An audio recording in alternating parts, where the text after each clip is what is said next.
사람은 피조물이기 때문에 누군가의 보호를 받아야 됩니다. 그리고 또 사람은 하나님의 축복 속에 생육하고 번성하는 그런 복을 받았어요. 그런데 아이가 태어나면 누군가의 보호를 받아야 되는 거예요. 그 어머니지요. 부모님의 보호를 받으면 가장 잘 크는 거예요. 할렐루야. 그리고 또 사람이 가장 행복하게 영원히 사는 길은 창조하신 하나님의 보호를 받는 것이 가장 안전한 보호입니다.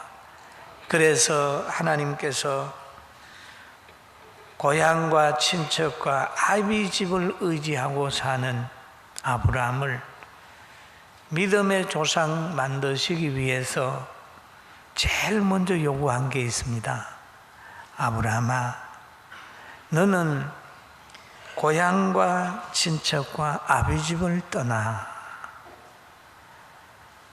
내가 내게 보여줄 땅으로 가라. 내가 너로 큰 민족을 이루고 내게 복을 주어 내 이름을 장대하게 하리니라고 얘기를 합니다. 그럼 하나님이 장대하게 하고 복의 근원이 되게 하고 승리하게 하시려고 하니까 제일 먼저 요구하는 것은 고향 의지하지 마라, 친지 의지하지 마라, 아비집 의지하지 말고 하나님 믿어라 그럽니다. 할렐루야. 그래서 아브라함에게 그렇게 하나님 말씀하실 때에 아브라함은 바로 순종을 했어요. 그래서 믿음 생활하는 사람은 늘 아브라함을 따라가야 균형 잡힌 신앙 생활을 할 수가 있습니다. 할렐루야. 그래서 하나님은 아브라함을 중심으로 해서 그의 아들 이삭에게 복을 주시고 또 야곱에게 복을 주시고 또 그 아들 요셉에게 복을 주셨어요. 그런데 그 아들 요셉이 복을 받을 때 하나님은 요셉을 애굽으로 보냈습니다. 어떻게 보냈느냐? 형제들에게 팔려가게 만들었어요. 누가 봐도 복이라고 보여지지 않는 사건이지요. 근데 요셉은 가정에 있을 때는 아버지 중심으로 권위를 순종하면서 그렇게 살았어요. 그러다가 형제들에게 시기 받아가지고 미움받았어요. 애굽에 팔려갔어요. 팔려가가지고 보디발의 가정에 종으로 살 때도 늘 보디발 주인 아저씨의 말을 잘 들었습니다.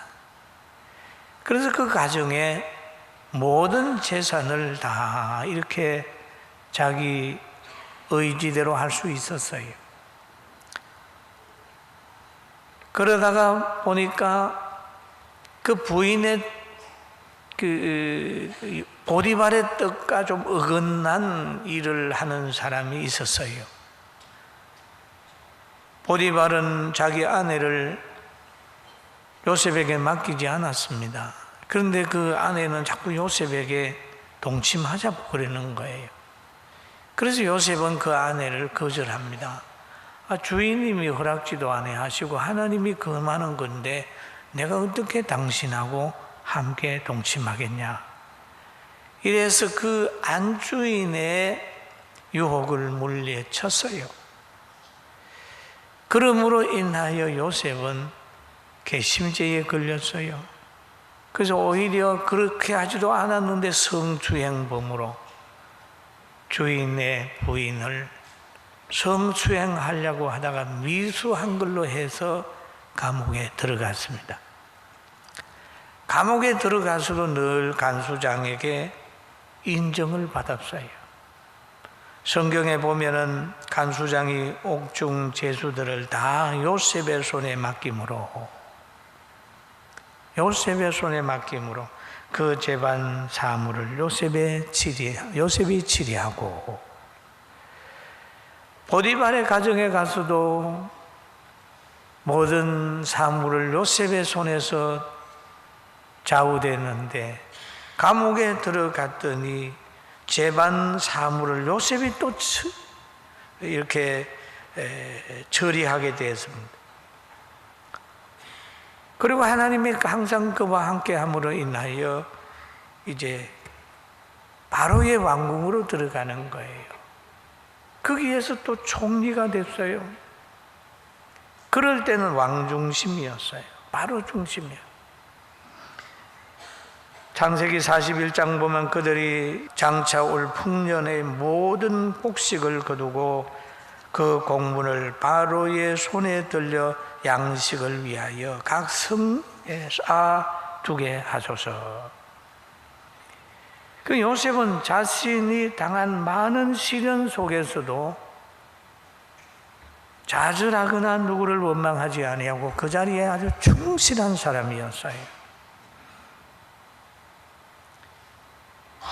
그리고 또 요셉이라고 하는 사람은 자기 성공한 다음에 자기들을 해한 사람에게까지 선행을 베푸는 거예요. 요셉이 크게 성공한 다음에 형제들을 애굽으로 데리고 왔습니다. 그래서 고센 땅을 만들어서 거기에 아버지와 형제들이 다 살게 했어요. 그 형제들은 어떤 형제들입니까? 자기를 발가벗겨 가지고 애굽에 판 형제들이었어요. 그러다가 어느 단계쯤 가게 되니까 아버지가 돌아가셨습니다. 야곱이 죽었어요.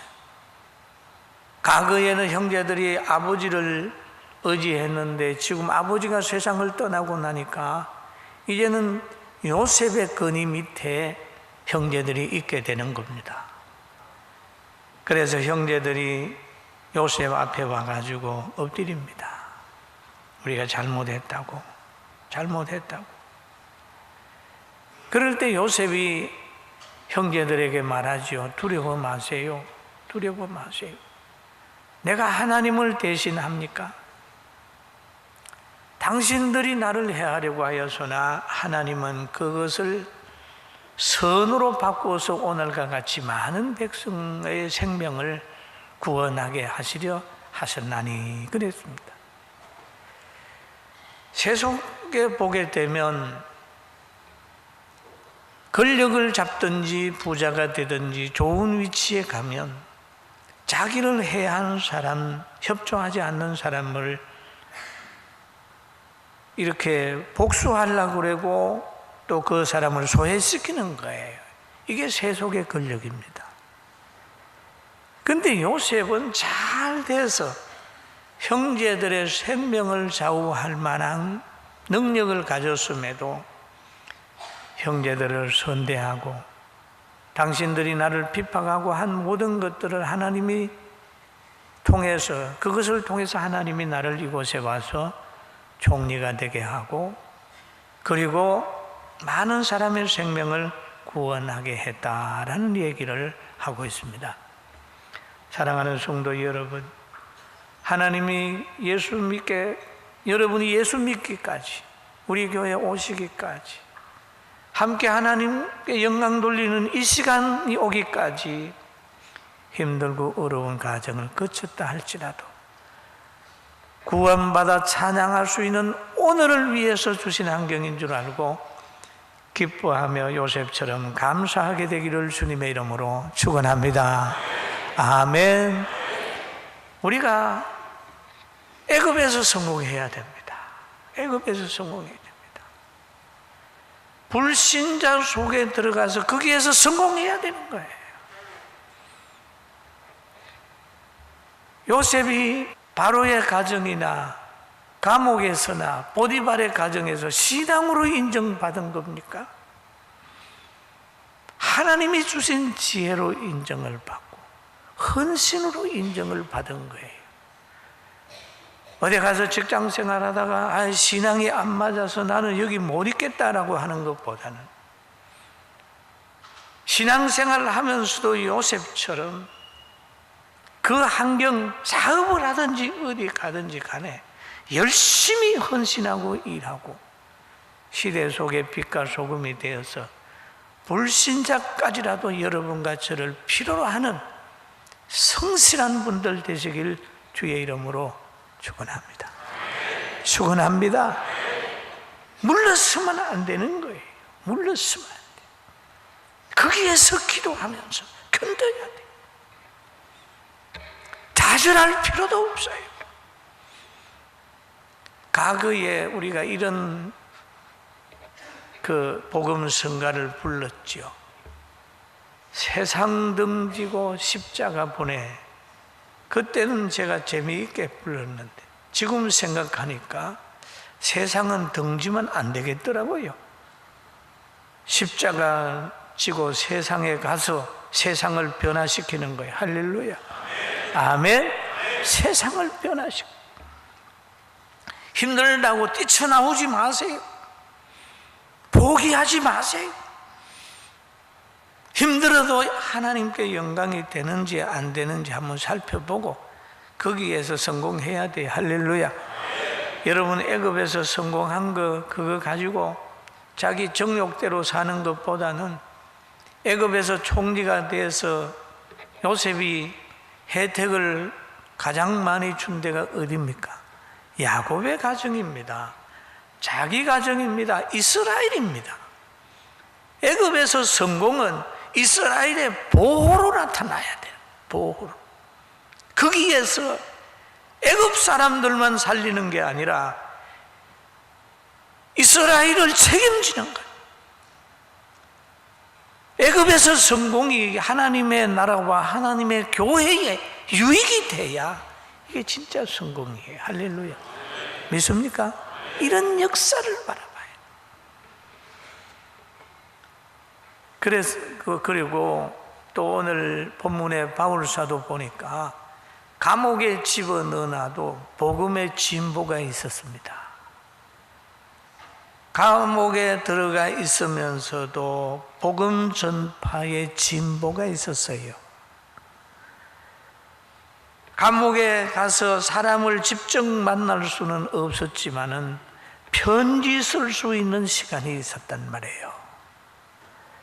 그래서 에베소, 빌립보, 골로새, 빌레몬서를 기록을 한 거예요. 얼마나 복음의 진보가 이루어졌나요? 그러면서 오늘 본문에 보니까 형제들아 그랬죠. 너희는 함께 나를 본받으라. 그리고 너희가 우리를 본받은 것처럼 그와 같이 행하는 자들을 눈여겨보라 라는 말을 하지요. 너희는 나를 본받아라. 바울이 그렇게 얘기했어요. 본받아야 될 게 뭘까요? 고린도 전서 11장 1절에 보니까 내가 그리스도를 본받는 자 된 것 같이 너희는 나를 본받는 자 되라 라는 얘기예요. 내가 하나님의 말씀대로 사는 이것을 보고 너희들도 이렇게 한번 살아봐라 라는 바울 사도의 부탁이에요. 또 내가 이런 형편 가운데 감옥에서도 타협하지 아니하고 복음 전하는 것처럼 어떠한 형편에도 복음을 양보하지 말고 복음을 전하라 라고 하는 그런 부탁의 말씀이에요. 빌립보 성도들에게만 그렇게 말한 것이 아닙니다. 디모데후서 1장 13절 14절에 보니까 믿음의 아들 디모데를 향하여서도 이렇게 말하지요. 너는 그리스도 예수 안에 있는 믿음과 사랑으로서 내게 들은 바 바른 말을 본받아 지키고 우리 안에 거하시는 성령으로 말미암아 내게 부탁한 아름다운 것을 지키라 그랬어요. 예수 안에 있는 믿음, 하나님의 말씀을 전적으로 믿어라 라는 말씀이죠. 여러분, 예수 안에 있는 믿음과 사랑, 믿음이 있으면 사랑이 생겨나요. 하나님을 믿으면 하나님의 사랑을 체험하게 되는 거예요. 가정에도 여러분, 신앙도 그렇지만 가정의 부부간에도 믿음과 사랑을 함께 가지게 되길 주의 이름으로 축원합니다. 아멘. 가정에서도 믿음과 사랑을 함께 가지게 되길 주의 이름으로 축원합니다. 그리고 바른 말을 본받아 지키고, 여러분, 세상의 모든 정보는 다 불완전한 정보예요. 그러나 하나님의 말씀은 바른 정보, 바른 말, 바른 사상이에요. 그리고 이것은 성령으로 말미암아, 너희 안에 거하시는 성령으로 말미암아 그랬죠. 그러면 성령은 누구 안에 거합니까? 회개된 사람 안에 거하시면서 그 사람을 감동하는 거예요. 할렐루야. 회개해야 성령이 오는 거예요. 성령님 자리 잡아요. 회개한 사람에게 성령님은 오셔서 아름다운 것을 생각하게 하시고 진리를 깨닫게 하는 큰 은혜를 입히시는 겁니다. 성령에 감동된 삶, 전능자의 능력을 체험하는 삶, 사랑을 실천하는 바울의 그 삶을 사랑하는 성도들이 담기를 바라서 바울이 나를 닮아라고 얘기를 한 거예요. 그러면 성령이 마음속에 거하게 되면 어떤 믿음이 생깁니까? 누가복음 9장 23절 한번 같이 봅니다. 예수께서 이르시되 할 수 있거든이 무슨 말이냐? 믿는 자에게는 능치하지 못한 일이 없느니라 라는 얘기죠. 긍정적인 믿음이 생겨요. 할 수 있거든이 무슨 말이냐? 너희들이 지금 환경을 보고 힘들어하고 있지. 예수님 보고 할 수 있거든 고쳐주세요 라고 얘기를 하죠. 할 수 있거든이 무슨 말이냐? 믿는 자에게는 능치 못함이 없느니라 하는 거죠. 하나님의 능력으로 극복하게 되기를 주의 이름으로 축원합니다. 축원합니다. 그리고 사도 바울은 예수님을 닮았죠. 예수님이 가지고 있는 소망이 생겼어요. 그리고 바울 사도는 예수 믿고 난 후에 너무너무 기뻐했어요. 그래서 항상 기뻐하라, 쉬지 말고 기도하라, 범사에 감사하라. 빌립보 성도들아, 기쁨을 닮아라, 감사를 닮아라, 그리고 소망을 닮아라. 우리 같이 한번 기뻐하자. 그런 의미가 여기에 꽉 들어있는 겁니다. 할렐루야. 그리고 이 바울 사도의 교훈을 보면 아주 진정성이 있어요. 오늘 성경에 보니까 눈물을 흘리며 말하노니, 눈물을 흘리며 말하노니. 여러분, 교수님들 또는 목사까지라도 눈물을 흘리면서 말하는 사람 제가 별로 못 봤어요.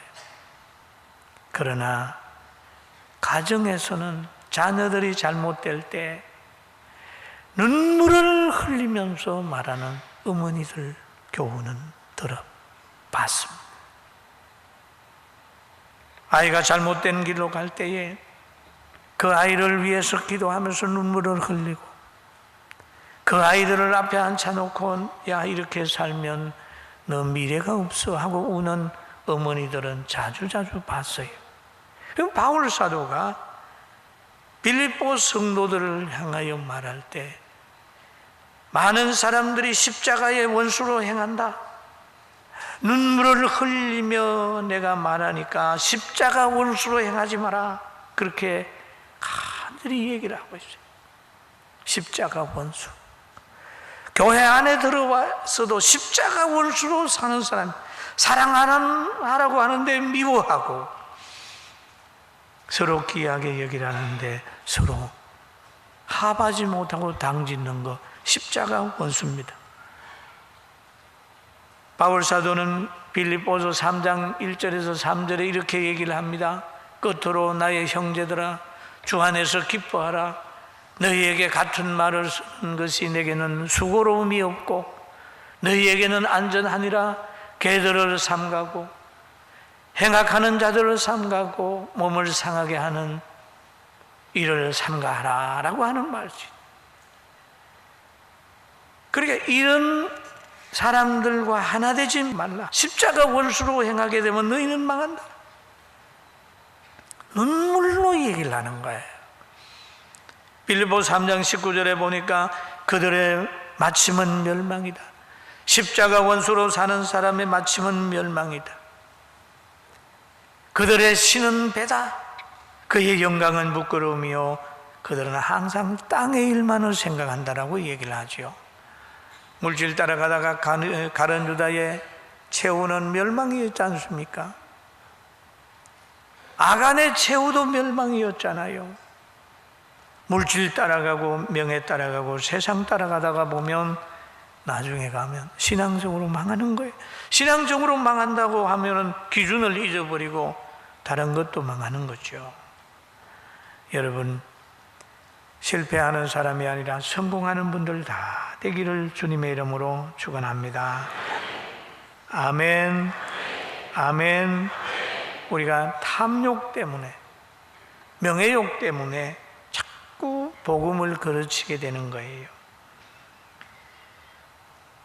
그리고 우리가 하나님의 공의를 늘 생각해야 됩니다.